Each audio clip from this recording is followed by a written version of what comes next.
자, 이제 오늘은 산상수훈 5번째, 그리고 팔복도 5번째 시간입니다. 자, 오늘 집중해서 살펴볼 구절은 6절이죠. 6절이에요. 우리가 12절까지 다 읽긴 했지만 오늘은 6절만 살펴보겠습니다. 다시 한번 읽어볼게요. 마태복음 5장 6절입니다. 함께 읽습니다. 시작. 의에 줄이고 목마른 자는 복이 있나니 그들이 배부를 것이며. 배부를 것이며.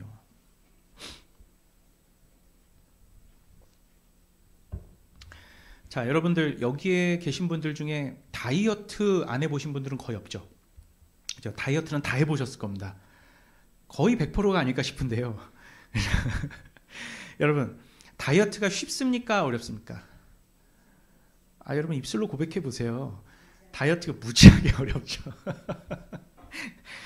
매우 어렵습니다. 왜냐하면 일단 다이어트는 식단만 관리한다고 되는 건 아니에요. 운동도 함께 병행해야 되죠. 그죠? 그러니까 식단 관리해야 되고 조절해야 되고 먹고 싶은 거 못 먹잖아요. 운동도 해야 되기 때문이죠. 그리고 규칙적인 생활을 해야 되고. 그러면 그럴수록 여러분 하루 이틀 지나면 어떻습니까? 배가 고파오고, 그죠? 배가 고파온다는 건 뭘 의미하는 겁니까? 음식에 대한 열망이 커지는 거죠. 그죠? 그러니까 심지어 단식원 같은데 뭐 갔다 오신 분들이 있는지는 모르겠지만 단식원 같은 곳에 들어가서 한 3일 정도 물만 마셨다고 생각해 보세요.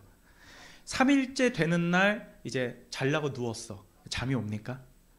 잠이 안 오죠. 그죠? 곡기를 끊은 지 오래됐기 때문에 벌써 눈을 감으면 뭐가 떠올라요? 여러분들이 먹고 싶은 음식이 떠오르겠죠. 그죠? 다른 욕구에 대한 생각은 하나도 들지 않습니다. 오직 먹고 싶은 음식만 머릿속에 맴맴 돌게 되죠. 그래서 다짐합니다. 내가 이 단식원 나가면 내가 반드시 치킨을 먹겠다. 양념 후라이드 반반을 그냥 한 마리를 내가 다 먹겠다. 뼈까지 씹어 먹겠다. 이렇게 다짐하잖아요. 그죠? 난 짜장면, 쟁반 짜장을 먹겠다. 그리고 이제 목이 마를 때는 사실 저도 이제 군대 훈련소에서 제가 8월 군번이었거든요. 8월 군번이면 얼마나 덥겠어요. 그죠? 다 새카맣게 타가지고 물도요 시원한 물 마시고 싶은데 시원한 물 안 줘요. 배탈 난다고. 뜨거운 물 줘요. 그죠? 그러면서 우리 그 훈련병들 마음속에 뭐가 생각납니까? 콜라 딱 그 1.5리터 한 잔 다 완샷할 수 있을 것 같다. 콜라가 그렇게 먹고 싶잖아. 자, 이렇게 우리는 목마르고 줄인 경험을 해보신 분들은 이 음식과 어떤 음료에 대한 열망이 얼마나 크고 강력한 것인지 잘 아실 것입니다. 그죠? 그 욕구와 그 열망이 얼마나 강력한지 알죠? 여러분들? 자, 오늘 본문에서 의에 줄이고 목마르다는 말씀이 바로 이러한 의에 대한 열망을 의미하는 것입니다. 그리고 특별히 물과 음식을 끊으면 음식에 대한 열망도 있지만 일단 우리의 몸이 어떻게 돼요? 힘이 있어요? 힘이 없이 쫙 힘이 빠지죠. 교만한 마음이 다 사라집니다. 한 일주일 굶으면 교만한 마음이 사라져요. 진짜로. 한번 굶어보세요. 사람이 축 처지게 됩니다. 그죠? 그리고 오직 그 대상에 대한 음식에 대한 열망만 남아있게 되죠. 바로 이러한 줄이고 목마른 상태를 우리를 체휼하시는 예수님께서 경험을 해보셨을까요? 안 해보셨을까요? 당연히 해보셨죠. 마태복음 4장 1절에서 2절 보세요. 이렇게 돼 있어요. 그때에 예수께서 성령에게 이끌려 마귀에게 시험을 받으러 광야로 가사 40일을 밤낮으로 금식하신 후에 줄이신지라. 와, 40일 금식이요? 와, 여러분 40일 금식하다가 예전에 돌아가신 분들 꽤 많이 있습니다. 기도원 같은 데서. 여러분, 사탄은 이 음식을 드시지 않은 예수님을 향해서 뭘로 시험을 합니까? 떡으로 시험을 해요. 그죠? 그러니까 예수님께서 지금 이 줄이시다라는 것, 음식에 대한 열망이 있으시다는 걸 알아. 그런데 예수님께서는 사실은 떡에 대한 열망이 아니었어요. 뭐에 대한 열망이었습니까? 하나님의 말씀에 대한 열망이었어요. 왜요? 만약에 진짜 열망이 떡에 있었으면 돌을 떡으로 바꿔서 드셨겠죠. 하지만 그렇게 하지 않으시고 나의 양식은, 우리의 양식은 떡이 아니라 하나님의 말씀이라고 고백하시죠. 하나님 말씀에 대한 열망이었단 말입니다. 자, 이렇게 줄이고 목마름이라는 것은 어떤 것을 향한 강한 열망을 말하는 거죠. 여러분, 게다가 어떤 사람들이 주로 굶습니까? 우리 지금 대한민국에서 굶는 사람이 있습니까? 다이어트 하는 사람 말고. 끼니를 못 먹는 사람들이 있어요? 많지는 않죠. 가난하고 힘이 없는 사람들이, 그러니까 홈리스와 같은 분들, 이런 분들이 이제 당하게 되는 일이 바로 이제 굶주리는 거죠. 이분들은 항상 무언가를 갈망하고 열망하고 구걸합니다. 그죠? 우리가 바로 이러한 상태에 있어야 한다는 거예요. 이러한 상태에 있어야 한다는 거예요. 그죠? 심령이 가난한 자는 복이 있나니와 지금 같이 또 일맥상통하는 거란 말입니다. 가난한 자들이 줄이고 목마르단 말이죠. 열망이 있단 말이에요. 어떤 대상을 향한. 자, 오늘 본문은 이러한 굶주리고 목마른 상태에서의 이 열망의 대상을 뭐라고 말하고 있습니까? 의라고 말하고 있어요. 의를 목말라 하고 의에 굶주려 있는 상태, 막 강하게 열망하는 거야. 그 의를. 그런데 그들이 복이 있다라고 말씀하시면서 이들이 배부를 것이다 라고 말하고 있습니다. 이제 배부를 것이다. 이게 무슨 말일까요, 도대체? 이게 무슨 말일까요? 지금까지 어떤 분들은 이 의에 줄이고 목마름을 사회 정의에 대한 열망 그리고 목마름으로 이해하고 있었고, 또 그렇게 아직도 해석하는 분들이 있어요. 가난하고 핍박받는 사람들이 많은 이 사회 속에서 그들에게 나눔과 평등을 실천하며 누구나 공평하게 밥 한 끼 먹을 수 있는 세상을 만드는 것으로 이 의를 이해한다는 말이죠. 마태복음 5장에서 산상수훈에 나타난 이 의를 그렇게 이해한단 말이에요. 좋은 세상을 꿈꾸는 열망, 다 같이 평등한 공평한 세상, 그것을 바로 의에 줄이고 목마른 것으로 생각합니다. 하지만 여러분 잘 아시는 대로 성경에서 말하는 이 의라는 것은 그런 것이 전혀 아니죠. 여러분, 현실 세계 속에서 물질적으로 가난한 자가 없어지고 또 부자도 없어지고 다 같이 똑같이 평등해진 세상은 여러분 과거에 있었습니까? 한 번도 없었어요. 현재에 있습니까? 현재에도 없어요. 여러분, 미래에도 있을 것 같습니까? 앞으로도? 없습니다. 제가 장담할게요. 그런 세상은 올 수가 없어요. 그리고 저는 이렇게까지 생각합니다. 그것이 추구되어서도 안 돼요. 왜냐하면 모든 물질의 평등한 소유는, 그러니까 물질의 평등한 소유를 추구하는 사람들이 있죠. 그런데 그 물질의 평등한 소유는 성경이 추구하는 바도 아니요, 그리고 하나님께서 목적으로 하시는 세상도 아니기 때문입니다. 만약에요, 평등한 세상을 물질적으로 평등하게 다 소유하고 똑같이 잘 먹고 잘 사는 세상을 만드는 것이 성경의 목적이라면 사도 바울이 빌립보서에서 나는 부요에도 처할 줄 알고 가난에도 처할 줄 아는 일체의 비결을 배웠다라고 말할 필요가 없습니다. 그렇잖아요. 성경에서 예수님이 만약에 어떤 기득권들을 몰아내고 똑같이 가난한 자가 평등한 세상을 만드는 게 그게 목적이라면 사도 바울이 예수 그리스도의 그 기조를 따라가서 잘 먹고 잘 산 사람들하고 투쟁해야 되는 거예요. 하지만 사도 바울은 나는 가난과 부요 둘 다 처할 줄 안다. 지극한 궁핍에도 처할 줄 알고 부요에도 처할 줄 안다는 거예요. 이렇게 환경에 유연하게 대처하면 안 돼요. 그렇게 대처하면 안 된다고. 평등한 세상은 마르크스처럼 기득권, 그죠? 원래 자본가들을 몰아내고 프롤레타리아 계급들이 다 같이 그 자본가들이 독식하고 있던 것을 다 분배하는 게 그게 공산주의고 그게 마르크시즘이잖아요. 그런데 여러분, 그때 당시에 바리새인이나 사두개인 그리고 로마 군대를 몰아냈어야 돼요. 그러면 투쟁하고 쿠데타를 일으키고, 그렇죠? 그래서 프롤레타리아 투쟁을 해야 된단 말입니다. 하지만 성경은 한 번도 그걸 얘기한 적이 없어요. 성경은 유물론적 사고 체계를 오히려 초월합니다. 지금 너희가 먹고 사는 세계 속에서 부자도 있고 가난한 자도 있고 그거 그대로 놔두라는 거예요. 그거를 뭘 어떻게 다 뒤집어 엎어가지고 그거를 평등하게 만드는 그거를 말하는 게 아니고 오히려 이 유물론적 사고를 초월하여 물질적인 부함과 가난함이 아무런 의미가 없는 세상을 가리키고 있습니다. 아무런 의미가 없는 세상을 가리키고 있어요. 그래서 거지 나사로와 부자의 비유도 그래서 말씀하신 거란 말이에요. 그죠? 그리고 우리에게 물질적으로 굶주리고 목마를 것을 종용하는 것이 아니라 오늘 말씀은 의에 줄이고 목마를 것을 말씀하고 있어요. 의에 줄이고 목마를 것. 그리고 이것이 복이라고 말하고 있습니다. 이게 복이라고요. 의에 굶주리고 목말라 하는 것이. 여러분, 먹고 사는 문제는 매우 중요하고 돈도 매우 중요합니다. 저도 그렇게 생각해요. 심지어 우리는 하나님께 돈 좀 달라고 기도도 합니다. 그게 틀린 기도가 아니에요. 우리에게 일용할 양식을 주옵소서, 우리에게 필요한 돈을 주옵소서, 똑같은 말이잖아요. 우리 그렇게 기도합니다. 왜 그렇습니까? 현실의 문제는 우리의 숨통을 조여올 수도 있고 우리의 삶을 편안하게 해줄 수도 있어요. 평안 말고 편안하게 해줄 수도 있기 때문이에요. 그래서 하나님께서는 말씀하시죠. 그런 걸로 걱정하지 마. 왜요? 왜 걱정하지 말라 그러세요? 내가 너희를 먹이고 입힐 것이라고 말씀하시잖아요. 저 공중에 나는 새도 하나님께서 먹이시고 입히시지 않으면 모조리 몰살해버릴 것 아니냐. 하물며 하나님의 자녀들이 너희일까 보냐. 그런데 우리는 먹고 사는 문제에 지독하게 집중합니다. 그걸 믿지 못하는 거예요. 믿지 못하는 거예요. 통장의 잔고가 심지어 마이너스까지 가서 내가 뭔가를 열심히 하려고 해봤는데 안 될 수도 있잖아요. 그죠? 그런데 거기에서 어떻게든 아둥바둥 내가 한번 막 살아나 보려고, 여러분 그러한 몸부림도 해야 되지만 우리는 기본적으로 뭘 고백해야 됩니까? 하나님께서 나를 먹이시고 입히시는 걸 믿고 그걸 바라봐야 되는 것이요.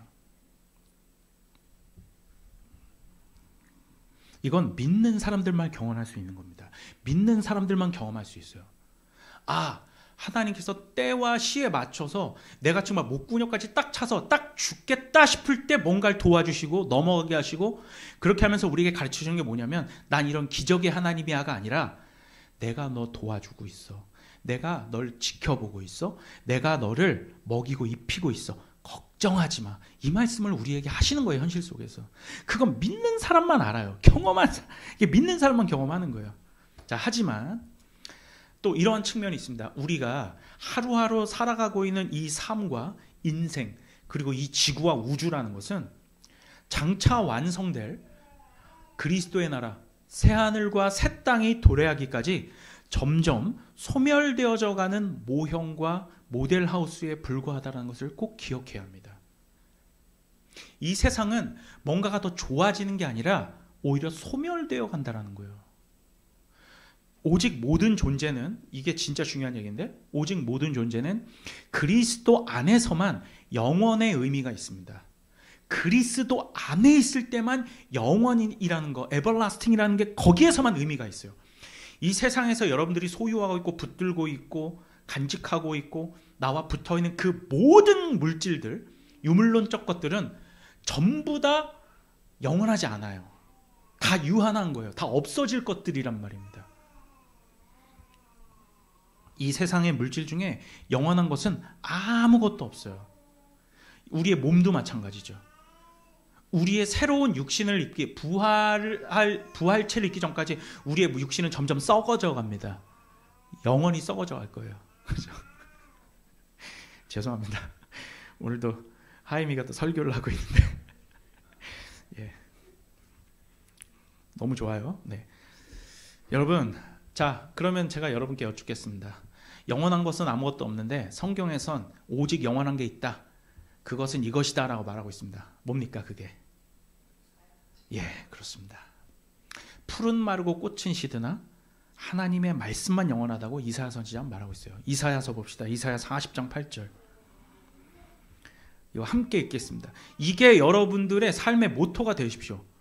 아, 내가 지금 가지고 있는 게 다 풀이며 꽃이구나. 함께 읽습니다. 시작. 풀은 마르고 꽃은 시드나 우리 하나님의 말씀은 영원히 서리라 하라. 자, 그럼 여기에서 여러분, 하나님의 말씀이 영원하다고 하죠. 그 말씀이 뭔데요? 성경 말씀입니까? 아, 이게 잘 생각하셔야 돼요. 자, 성경 말씀이 영원하다? 그것도 맞는 말입니다. 이게 말씀이니까요. 그죠? 근데 여기서 한 발짝 더 나아가서 해석을 해야 돼요. 요한복음 1장 1절에 보면 태초에 말씀이 계시니라. 이 말씀이 하나님과 함께 계셨으니 이 말씀은 곧 하나님이신 거예요. 그죠? 이 말씀은 로고스입니다. 우리가 말씀이라고 해석했지만 헬라어로 로고스는 단지 말씀으로 해석할 수가 없는 거예요. 로고스는 로고스예요. 그러면 여기에서 로고스가 영원한 거예요. 로고스가 영원한 겁니다. 로고스는 우리가 아는 십자가에 달리신 예수 그리스도였어요. 자, 그러면 예수 그리스도께서 영원하신데 만약에 우리가 예수 그리스도 안에 있다면 어떻게 됩니까? 우리도 영원한 거예요.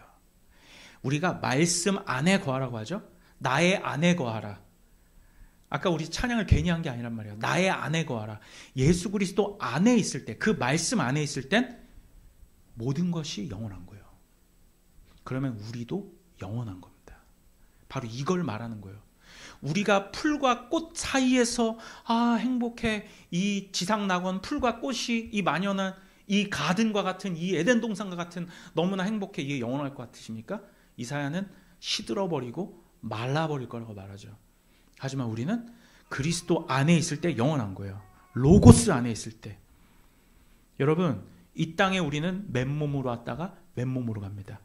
하임이 낳을 때 맨몸으로 났잖아요. 하임이가 뭘 갖고 나온 게 아니란 말이에요. 맨몸으로 왔다가 맨몸으로 가요. 우리 모두 그럴 겁니다.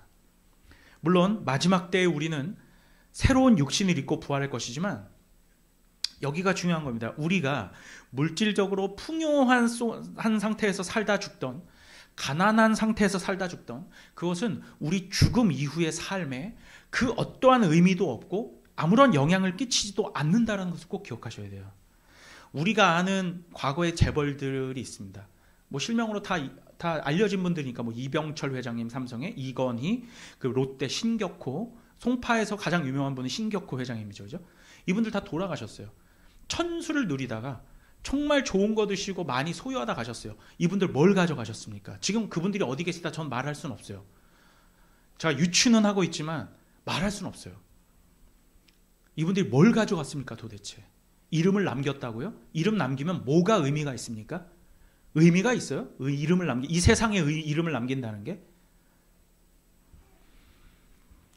우리의 믿음과 구원에 물질은 어떠한 이익도 주지도 않고 피해도 주지 않아요.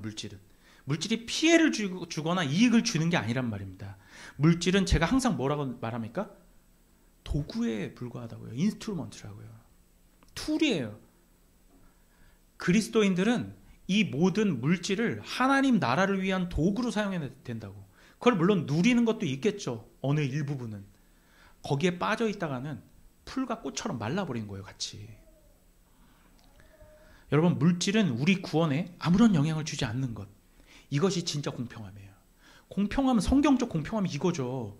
만약에 물질을 많이 소유하는 것이 내가 구원, 그러니까 한마디로 천국 열차를 타는데 티켓 값이 1조야. 그럼 1조 있는 사람이 구원을 받겠죠. 하지만 그런 게 아니잖아요, 구원은. 그래서 기독교가 공평한 거예요. 오직 믿음이라잖아요. 믿음은 그 누구도 가질 수 있어요. 믿음은 그 누구라도 가질 수 있다고. 아무런 차별이 없어요. 공평하잖아요. 만약에 정말로 천국열차 티켓 값이 500억이라면 그 하나님은 어떤 하나님이요? 불공평한 하나님이죠. 하지만 하나님은 그러한 구원의 길을 제시하지 않습니다. 오직 의로운 사람만 구원받아요. 오직 의로운 사람만 구원받는 겁니다. 로마서 5장 9절 보세요. 이렇게 되어 있습니다. 그러면 이제 우리가 그의 피로 말미암아 의롭다 하심을 받았으니 더욱 그로 말미암아 진노하심에서 구원을 받을 것이니, 의롭다 하심만이 그분의 진노하심에서 구원을 받는 거예요. 이렇게 예수님의 십자가 보혈로 의롭다 하심을 하나님으로부터 인정받은 사람들이 이제 구원받는 거죠. 오늘 본문은 바로 이 의에 줄이고 목마른 자들이 복이 있다라고 말하고 있는 거예요. 이게 의예요. 이게 의. 아멘입니까, 하임이? 아멘 했습니다. 자, 여러분, 의라는 것이 뭡니까? 자, 그럼 이제 의로 넘어갑시다. 의. 성경에서 말하는 의는 구약에서는 ጼ데크라고 하고 신약에서는 디카요스네라고 합니다. 뭐 이거는 그냥 알아만 주세요. 한두 번씩 들으면은 그게 의라는 말이구나 아시니까. 이 ጼ데크와 디카요스네는 물론 뭐 어휘상의 차이는 일견 있을 수 있지만 둘 다 성경적 해석으로 보자면 모두 하나님과의 관계성 속에서만 설명될 수 있는 의로움이에요. 하나님과 나와의 관계성 속에서 하나님의 편에서 나에게 이 의로움을 인정해 주시는 그러한 의로움이 ጼ데크와 디카요스네예요. 무조건 관계입니다, 이건. 그러니까 하나님께서 옳다 여겨주시고 선언해 주시는 거예요. 내가 아무리 자기 의로 나 의로운 사람이야, 나 이것도 했고 저것도 했어, 이건 아무런 의미가 없어요. 오직 하나님께서 그 상대방의 그 무엇과 상관없이 너는 의롭다라고 인쳐주시면 그건 의로운 거예요. 이게 째데크며 이게 디카요스네요. 우리가 바로 이 의에 목말라야 된다는 겁니다. 이 의에 굶주려야 된다는 거예요. 자, 여러분 한번 생각해 봅시다. 아까 다이어트 얘기도 했지만 애초에 음식을 먹지 않았으니까 이 음식에 대한 열망이 커진 거 아니에요? 그죠? 내가 음식을 안 먹었으니까 막 음식에 대한 열망이 있는 거잖아요. 그럼 의에 대한 열망은 내가 불의했을 때 나오는 거예요. 처음부터 의로웠다면 의에 줄이고 목마를 필요가 있습니까? 필요가 없죠. 그런데 지가 의가 없는데도 지가 배부른 것을 착각하는 인간들도 있습니다. 자기 의에 빠진 자들. 자기의 불의함을 인정하지 않는 거예요. 나는 불의하지 않아. 하지만 여러분, 우리는 불의해야 돼요. 그리고 불의할 수밖에 없고 불의로 태어났어요. 우리는 오직 불의한 자만 의에 줄이고 목마를 수 있습니다. 불의는 원래 그런데 하나님의 심판의 대상이에요. 죽어야 된단 말입니다. 불의는. 로마서 한번 보세요. 로마서 1장 18절. 하나님의 진노가 불의로 진리를 막는 사람들의 모든 경건하지 않음과 불의에 대하여 하늘로부터 나타나나니. 불의는 하나님의 진노를 일으키는 겁니다. 심판의 대상이란 말이죠. 하지만 하나님의 이 진노하심을 예수님께서 십자가와 부활의 공로로 해결해 주셨어요. 그러니까 불의함이 하나님의 진노인데 예수 그리스도의 십자가와 부활이 하나님의 진노를 거두어 가셨어. 그럼 예수 그리스도의 십자가와 부활은 뭐예요? 의로운 행위가 되는 거죠. 의가 되는 겁니다. 로마서 4장 25절. 예수는 우리가 범죄한 것 때문에 내어줌이 되고 또한 우리를 의롭다 하시기 위하여 살아나셨느니라. 십자가와 부활은 우리를 뭐 하기 위해서 하신 거예요? 의롭다 하시기 위함이에요. 우리의 의를 위함이라고요. 자, 이것만 봐도 이 의라는 것은 우리는 범죄하여서 불의하기까지만 해요. 우리는 범죄밖에 한 게 없어요. 죄만 범했단 말이에요. 오직 예수께서 십자가와 부활로 획득하신 것이 바로 이 의라는 것을 알 수 있죠. 우리가 이 의와 관련해서 한 게 뭐가 있습니까? 아무것도 없어요. 그러니까 벌 받을 놈에게 상 준 거나 똑같단 말이에요. 원래 그래서 내 의라는 것은 있는 게 아니에요. 존재하지 않아요. 내 의가 어디 있습니까? 원래 불의로 태어난 인간이 죄와 사망으로 죄와 허물로 죽은 우리들이 이 의는 오직 누구의 의입니까? 누구의 의예요? 예수의 의예요. 꼭 기억하세요. 여러분, 이신칭의를 오해하시면 안 됩니다. 믿음으로 말미암아 의를 얻는다고 해서 믿음이 의구나, 내가 믿음이라는 것을 믿어서 이게 의가 됐구나 착각하시면 안 돼요. 의는 예수의 의예요. 믿음이라는 것은 하나의 파이프로 생각하시면 돼요. 이 믿음이라고 하는 통로를 통해서만 그리스도의 의가 내게 전가되는 겁니다. 그러니까 믿음은 우리의 공로가 될 수 없다는 얘기예요. 이해되시죠? 자, 바로 우리는 이 예수의 의를 목말라 하고 굶주려야 되는 겁니다. 이게 이제 우리가 그 목말라 하고 굶주려야 될 대상이에요. 예수님의 의에 막 배고파하고 목말라서 갈구해야 돼요. 예수님, 당신의 의, 예수의 십자가와 부활, 그거 주세요, 하나님. 이거란 말이에요. 여러분, 그런데 반대로 바리새인들은 원래 불의한 놈들인데 자기 의를 아주 교묘한 방식으로 생산하려는 사람들이었어요. 자, 보세요, 여러분. 이제 바리새인을 내가 현대로 한번 제가 딱 끌어와 볼게요. 여러분, 바리새인들이 착하고 선한 일을 한 사람들입니까? 한 사람들이에요. 우리 세상적 측면으로 보자면 굉장히 착하고 선한 사람들입니다. 엄청 선행 많이 한 사람들이에요. 성경에서 바리새인 하면 너무 부정적으로 묘사되니까 그들이 막 현실적으로 존재하면 막 악마 같고 정말 진짜 차갑고 정말 싸가지 없고 이런 사람들일 것 같죠? 절대 아니에요, 여러분. 여러분들이 지금까지 한번 다른 교회들도 많이 다니셨잖아요? 그런데 거기에 이런 분이 계시다고 생각해봐요. 너무 교회 오면 친절하게 웃고 어서 오라고, 우리 청년들 왔어. 그런 어떤 장로님 친절하시고 선하시고 구제도 많이 하세요. 기도도 많이 하셔. 새벽기도 항상 나오셔서 기도하시고 봉사도 많이 하고 성경 많이 읽고 헌금도 많이 하시고 이런 아주 평판이 좋은 장로님을 본 적이 있다고 칩시다. 바리새인은 그분보다 훨씬 더 모범적인 사람들이에요. 만약에 바리새인들이 평판이 진짜 엄청나게 안 좋은 사람이라면 예루살렘에서 바리새인들이 사람들의 존경을 받지 못해요. 사도 바울도 바리새인이었어요. 사도 바울은 율법에 열심인 사람이었습니다. 그 율법대로 살라고 무지하게 노력했던 사람이에요. 누구나 흠잡을 수 없는 신앙인들입니다. 그런데 잘 드셔야 돼. 그런데 예수님은 이러한 사람들한테 독사의 자식이라고 말씀하신다니까요. 예수님께서는 이런 자들을 독사의 자식이라고 말씀하세요. 평판이 좋고 사람들한테 너무나 친절하게 잘하고 선하고 항상 부드럽고 이런 사람에게 독사의 자식. 여러분, 우리가 현실에서요, 그래서 만약에 진짜 예수님을 만나잖아요, 이 감정공화국이 된 이러한 상황, 이러한 교회의 현실 속에서 찐 예수님께서, 그 나사렛 예수님께서 이 땅에 오시잖아요. 여러분은 예수님을 호감으로 생각할 수가 없어요. 엄청 비호감입니다. 예수님의 모든 행동, 복음서에서의 모든 행위들을 정말 AI가 프로그래밍을 시켜서 만약에 진짜 이 땅 가운데 오셔가지고 말과 행위를 하시잖아. 여러분들 다 상처받아요. 다 상처받아요. 그렇게 착하고 선한 바리새인들에게 야, 이 독사의 자식들아, 이렇게 말씀하신다니까요. 그러면 주변에서 듣고 있다가 화들짝 놀라는 거야. 아니, 저렇게 선한 장로님한테 왜 저렇게 말을 해? 그런데 우리는 여기서 착각하지 말아야 됩니다. 영적인 눈으로 보면 그들은 독사입니다. 아니, 그렇게 착한데요. 아니, 저렇게 선한데요. 예수님은 그 중심을 보시는 거예요.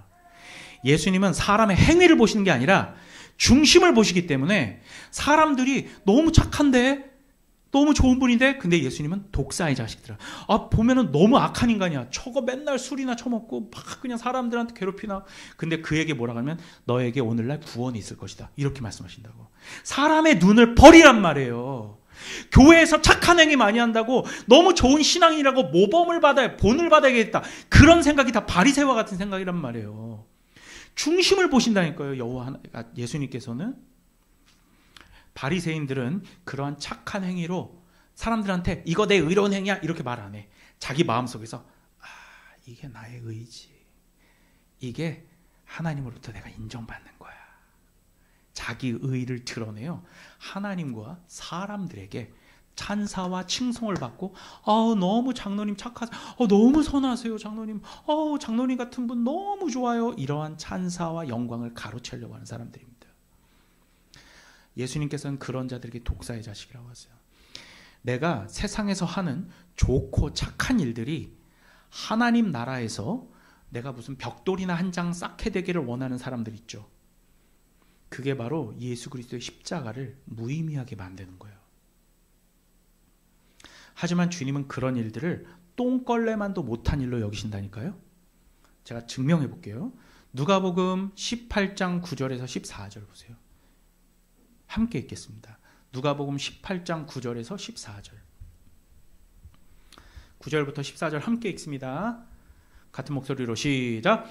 또 자기를 의롭다고 믿고 다른 사람을 멸시하는 자들에게 이 비유로 말씀하시되 두 사람이 기도하러 성전에 올라가니 하나는 바리새인이요 하나는 세리라. 바리새인은 서서 따로 기도하여 이르되 하나님이여 나는 다른 사람들 곧 토색, 불의, 간음을 하는 자들과 같지 아니하고 이 세리와도 같지 아니함을 감사하나이다. 나는 일회에서 2번씩 금식하고 또 소득의 11조를 드리나이다 하고 세리는 멀리 서서 감히 눈을 들어 하늘을 쳐다보지도 못하고 다만 가슴을 치며 이르되 하나님이여 불쌍히 여기소서 나는 죄인이로소이다 하였느니라. 내가 너희에게 이르노니 이에 저 바리새인이 아니고 이 사람이 의롭다 하심을 받고 그의 집으로 내려갔느니라. 무릇 자기를 높이는 자는 낮아지고 자기를 낮추는 자는 높아지리라. 이거란 말이에요. 자, 하나님께서는 바리새인이 아니고 그냥 죄만 짓고 평판은 좋지 않았는데 자기를 내려놓고 회개한 세리를 의롭다 하셨습니다. 자, 세리가 뭘 했습니까? 세리가 한 것은 멀리 서서 감히 눈을 들어 하늘을 쳐다보지도 못하고, 이거 겸연쩍은 거예요. 죄송한 마음이란 말입니다. 너무너무 겸연쩍은 거예요. 그러면서 가슴을 치며 난 지옥 백성이구나. 나는 인간이 아니고 난 벌레에 불과하구나. 가슴을 치며 하나님이여 불쌍히 여기소서, 나는 죄인이로소이다. 바로 이러한 자가 의에 줄이고 목마른 사람인 거예요. 이게 의에 줄이고 목마른 거예요. 어떤 의를 바라는 겁니까? 이 세리는 예수의 십자가와 부활의 의를 갈구하는 거예요. 주님, 나는 의가 없어요. 나는 벌레와 같은 인간이에요. 예수님, 당신의 의만 필요해요. 예수님, 살려주세요. 그런데 하나님께서는 뭐라고 말씀하세요? 예수님께서는 너가 복이 있다. 너가 배부를 것이다. 여러분, 3일 동안 우리가 음식을 못 먹고 정말 줄이고 목마르면, 물까지 안 먹었다고 생각해봐요. 그럼 사람이 겸손해지고 파리파리해져서 사람이 뭐 이렇게 막 에너제틱합니까? 아니에요. 축 처져요. 에너지가 쫙 빠진단 말이에요. 참 불의한 자, 그러니까 겸손한 불의한 자는 바로 이와 같은 겁니다. 내가 무슨 의가 있어. 그냥 쫙 쳐져서 주님의 상에서 떨어지는 그 부스러기라도, 그 의라도 저거 맛보게 해주십시오. 저는 개입니다. 멍멍, 저는 개예요, 주님. 그 부스러기라도 저한테 주세요 하는 그 자. 오직 예수님의 의만 바라보는 거예요. 다른 건 생각이 안 나요. 오직 주님만 바라보는 겁니다. 경주마가 되어서. 바리새인의 자기 의는 똥걸레 취급을 당하고 오히려 세리의 불의함이 하나님의 의를 드러낸 것이죠. 그럼 불의한 게 의가 됩니까? 여러분, 이 말이 이상합니까? 이건 성경이 말하는 겁니다. 로마서 3장 5절에서 6절 보세요. 함께 읽습니다. 이 말씀도 함께 읽을게요. 시작. 그러나 우리 불의가 하나님의 의를 드러나게 하면 무슨 말을 하리요? 내가 사람의 말하는 대로 말하노니 진노를 내리시는 하나님이 불의하시냐? 결코 그렇지 아니하니라. 만일 그러하면 하나님께서 어찌 세상을 심판하시리요? 자, 이게 무슨 말이냐면 하나님의 모든 행하심은 우리 눈에는 불의해 보이는 거예요. 아니, 어떻게 저렇게 의로운 행위를 한 바리새인은 독사의 자식이라고 하고, 저렇게 죄만 짓고 돌아간 삭개와 같은 저런 세리는 어떻게 의롭다 하십니까? 불공평하잖아요. 세상 사람들이 이렇게 말하는 거예요. 그런데 하나님은 이걸 의라고 말씀하세요. 그러니까 하나님의 모든 행하심은 우리 눈에는 불의하게 보일지라도 이건 절대적으로 의롭다는 말씀입니다. 저 바리새인의 자기 의를 드러내는 저 행동은 세상에서는 매우 의로운 행동이에요. 세상에서 칭송받아요. 저런 행위를 하는 사람이면 나 교회 다닐래. 이걸 전도라고 생각하죠. 개똥 같은 소리 하지 마십시오. 개똥 같은 소리 하지 마세요. 교회는 그렇게 이루어가는 게 아니에요. 하나님의 백성은 주님이 불러오시는 거예요. 그런 도덕과 윤리로 이 교회를 다니겠다고 하는 자들이 갈라디아 교회에서의 그 율법주의자들이란 말입니다. 아세요, 여러분? 이거 굉장히 중요한 말입니다. 칭찬받고 찬사받고 영광받고 자기 이름을 드러내는 그런 행위에 불과한 거예요. 착해 보이죠? 너무 선하죠. 세상 사람들이 교회로 칭송해주면 그 교회가 잘 되는 교회 같죠. 물론 너무 나아가서 교회가 범죄를 저질러서 세상에게 비난을 받는 거는 그거는 말도 안 되는 거예요. 하지만 교회가 선행을 일삼다가 세상 사람들이 저 선행, 나도 저런 선행 배울래. 그거 불교랑 똑같은 거고 힌두교랑 똑같은 거고 천주교랑 똑같은 거란 말이에요. 참된 기독교의 의는 십자가에 달리신 예수의 의밖에 없어요. 제가 의로운 행위, 착한 행위 하지 말란 얘기가 아니란 말입니다. 우리의 구원과 우리의 의로 배부름과 우리의 선행은 아무런 관련이 없다는 얘기를 하는 거예요. 선행을 하지 말라는 게 아니라 그건 그 이후의 일이라는 걸 제가 강조하는 겁니다. 근본적인 건 아무것도 변하지 않는다라는 거예요. 물질 세상에서의 물질과 이 물질 세상의 우리의 선한 행위는 하나님 나라에서 벽돌 한 장 쌓는다는 생각을 내려놓으라는 겁니다. 전혀 근거도 없고 전혀 영향이 없다라는 얘기예요. 성령을 따라 사는 그 삶으로 회귀했을 때 성화된 삶 가운데서는 자연스럽게 선행이 나오는 거란 말입니다. 하지만 교회가 그것을 독려하고 우리 착한 일 해야 돼. 연탄 봉사하자. 왜냐면 연탄 봉사 해야죠. 제가 하지 말라는 게 아니에요. 근데 그 촉발이 어디서부터 나오냐는 거예요. 내가 이걸 하면 마음이 뿌듯하고 뭔가 하나님 나라의 천국의 벽돌 한 장 쌓는 그런 기분이 들어. 그거 하지 말아야 돼요. 그거 내려놔야 돼요.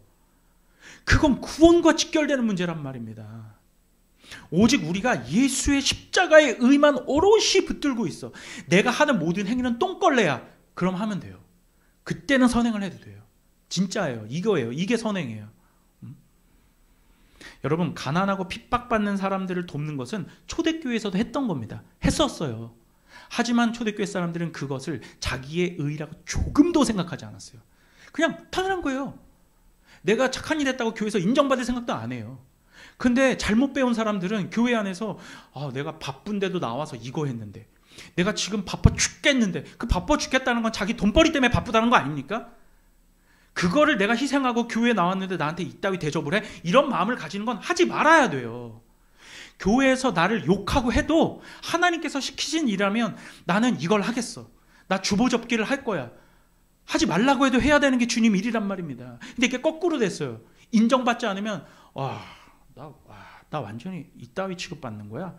이러고서 마음만 드립다 상해가지고 교회와 멀어져요. 잘못 배운 겁니다. 그게 아니란 말이에요. 우리는 이미 예수 그리스도의 의로 충분한 구원의 의에 이미 다다랐어요. 그런데 우리의 행위를 자꾸 덧붙이고 싶어 하는 겁니다. 자꾸 뭔가를 묻히고 싶어요. 숟가락을 올려놓고 싶어요. 그게 여러분 얼마나 교묘한지 아십니까? 사탄이 우리에게 끊임없이 하는 일이에요. 세상의 선행들, 세상 사람들의 평판 이런 것들로 우리로 하여금 선한 행위가, 그리고 착한 그런 말투와 행동과 말이 너의 천국길에 도움이 되는 거야. 이렇게 우리를 속인단 말입니다. 매우 위험한 거예요. 여러분, 그런 선한 행위는 제가 분명히 말씀드릴게요. 여러분들이 예수를 버리더라도 할 수 있는 일이잖아요. 여러분들이 기독교 신앙을 포기했어요? 그렇다고 선행 안 할 거예요? 착한 일 할 거잖아요. 예수와 선행이 직결되는 겁니까? 그런 착한 일들이? 아니란 말입니다. 여전히 마음속에 공명심이 남아 선행할 거잖아요. 그걸 내세운 게 바리새인들입니다. 그리스도인은 오직 예수의 의로, 오직 믿음으로 의인이 되는 거예요. 그리고 세리처럼 저 뒤에 서서 자기 삶을 돌아보니 내 삶은 불의한 일 천지로구나. 나는 온통 죄로 점철된 죄덩이로구나. 오 주여, 이 곤고한 자를 구원하여 주소서. 누가 이 사망의 몸에서 나를 구원해내랴 라고 탄식하는 자, 나는 죄인이로소이다 라고 탄식하는 자, 이렇게 회개하여 주께로 돌아오는 자들이 바로 의에 줄이고 목마른 자들이며, 이러한 자가 바로 그리스도의 의로 가득 차게 되는 것입니다. 배부르게 되는 거예요. 예수의 의로 가득 찬 자는 그 의로 배부르게 되어 있어요. 더 이상 다른 의를 필요로 하지 않는다는 말입니다. 우리가 음식을 안 먹었을 때는 막 엄청 배고파서 막 치킨이고 피자고 막 생각나죠. 그런데 한번 쫙 잔치상을 펼치고 나서 내가 의로 막 채웠어. 먹었어요. 그럼 의로 배부르단 말입니다. 그러면은 그 똥걸레 같은 자기 의가 더 이상 땡깁니까? 안 땡겨요. 이게 그 말이란 말입니다. 이게 정확히 그 말이에요. 예수의 의로 가득 찼을 때는, 내가 이미 배불렀을 때는 다른 똥걸레 같은 내 행위의 의, 착한 일하고 내가 청소 다 했어. 내가 이렇게 도와서 난 20년 동안 나 사랑의 장기기증운동본부에 나 돈 이만큼 냈어. 이런 것들이 생각조차 그냥 다 사라지는, 이건 의가 아니란 말입니다. 우리가 거기까지 가야 돼요. 오직 예수의 의로만 배부른 상태까지 가야 된단 말입니다. 아멘입니까? 이거 진짜 중요한 건데, 이거 우리의 구원과 직결된 문제예요. 바로 그 예수로 배부르라는 얘기입니다. 전도서 7장 20절을 보면 선을 행하고 전혀 죄를 범하지 않는 사람은 세상에 아예 없다고 말하고 있습니다. 선을 행한다고? 웃기는 소리 하지 마 라고 말하는 게 전도자가 고발하는 거란 말입니다. 세상에서는 선행이라고 인정받겠죠. 착한 일이라고 칭송받고 교회가 절해야지. 교회는 선행을 하는 곳이 아니라 예수 그리스도의 구원의 복된 소식을 전하는 공동체예요. 그리고 선행을 하고 구제를 하는 것은 곁가지란 말입니다. 그것은 NGO에서도 다 하는 거잖아요. 교회에서만 하는 게 아니란 말이에요. 타종교에서도 하고 세상 사람들도 불쌍한 사람 돕자고 누구나 해요. 공명심으로. 교회는 그런 곳을 하는 게 아니라 예수 그리스도의 복음을 전하는 곳이다. 여러분 머릿속에 떠오르는 위인이 있다고 생각하십시오. 그 어떠한 위인, 진짜 위대하다. 정말 위대하다. 여러분 그리스도의 의의가 없으면 전부 심판입니다. 여러분들이 존경하는 그 누구가 됐던 이것을 거절하는 신앙은 모두 가짜 신앙이에요. 우리는 오직 세리처럼 겸연쩍은 마음으로 그리스도의 의를 갈망하십시다. 하늘을 우러러 바라보지도 못하고 주님 나는 죄인이로소이다. 예수님 당신의 상에서 떨어지는 그 의의 부스러기라도 내게 주십시오. 주님 갈망합니다. 갈구합니다. 예수님 나를 위해 죽으신 십자가에 달리신 주님, 부활하신 주님, 당신의 의만이 나의 온전한 의입니다. 그렇게 고백하는 자에게 예수님께서는 배부르게 해주십니다. 그래 내가 나의 의로 가득 차게 해주겠다. 그럼 이제 의가 가득 차니까 다른 의는 필요가 없는 거예요. 바리새와 같은 의는 필요가 없는 겁니다. 아멘입니까? 네, 여기까지가 의에 목마르고 굶주린 자들은 복이 있을 것이다의 해설이었습니다. 다음 시간에 긍휼히 여기는 자 살펴보겠습니다. 긍휼히 여기는 자. 여러분들은 오직 예수의 의로만 가득 찬 배부른 자들 되십시오.